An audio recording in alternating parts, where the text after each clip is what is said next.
ایسی مزید ویڈیوز دیکھنے کے لیے چینل کو سبسکرائب کریں اور بیل آئیکن کو ضرور دبائیں۔ شکریہ۔ انسان کی زندگی میں اتار آتا رہتا ہے، اس کو کبھی خوشی ملتی ہے تو کبھی غم کا سامنا کرنا پڑتا ہے، کبھی اس کی صحت اچھی ہوتی ہے تو کبھی بیماریوں نے گھیر رکھا ہوتا ہے، کبھی وافر مقدار میں رزق ہوتا ہے، پیسوں کی ریل پیل ہوتی ہے تو کبھی ایک وقت کے کھانے کو نہیں ہوتا، کبھی وسائل تو کبھی مسائل۔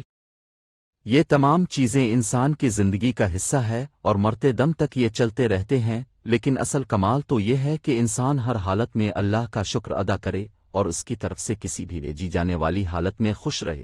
انسان کو اللہ سے مانگنا چاہیے، کیونکہ کسی بابے کے پاس کسی دربار پر کچھ نہیں ملتا، جو ملتا ہے اللہ سے ملتا ہے، اس لیے تنہائی میں اس کو یاد کرنا چاہیے، اس کے آگے سر مسجود ہو کر اپنے مسائل پیش کرنے چاہیے، تب جا کر اللہ بھی نوازتا ہے۔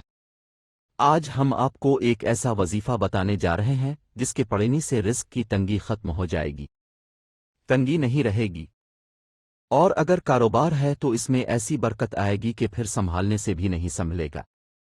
یہ وظیفہ بس رات کو سونے سے پہلے کر لیا کریں اور پھر اس کے کمالات دیکھیں۔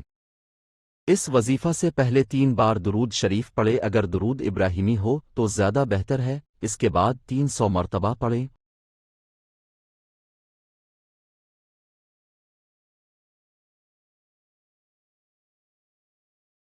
اور پھر درود شریف پڑھ لیں، اس کے بعد اپنے حاجت کے لیے دعا کریں اور سو جائیں۔ مال و دولت میں اضافے کے لیے کا وظیفہ بہت مؤثر ہے، اس لیے اضافہ کے خواہش مند شخص کو چاہیے کہ شام کی نماز کے بعد نوافل اوابین پڑھے، اس کے بعد 2 رکعت نفل اللہ تعالیٰ کی خوشنودی کے لیے پڑھے۔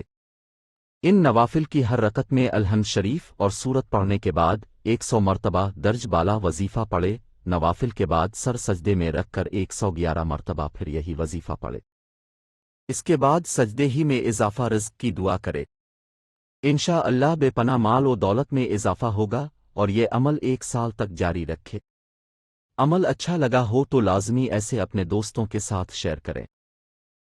ایسی مزید ویڈیوز دیکھنے کے لیے چینل کو سبسکرائب کریں اور بیل آئیکن کو ضرور دبائیں۔ شکریہ۔